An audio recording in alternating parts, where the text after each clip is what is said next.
I think during this recession last few years, there's been a lot of debate about whether sustainability in business has lost momentum.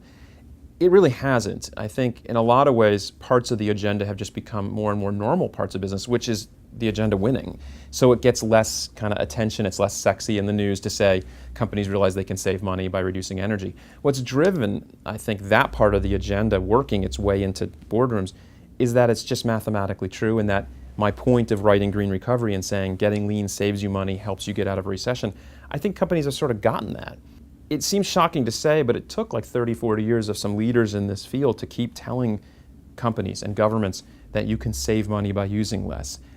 I think honestly it also took energy prices rising fundamentally over the last 5, 6 years. I mean, we peaked oil price in 2008 at 147 a barrel, but it's pretty expensive now, relatively speaking. It used to be 10, 20, 30 a barrel for many years.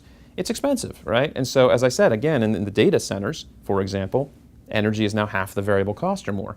It's noticeable. It's worth managing. Savings drop right to the bottom line. I mean, these are kind of things that people are realizing, and the solutions are often really simple. You know, it's the equivalent of turning the lights off when you leave the room in some cases, or some very cheap, very, very quick payback capital investments. So that's part of what's driving that piece of the agenda.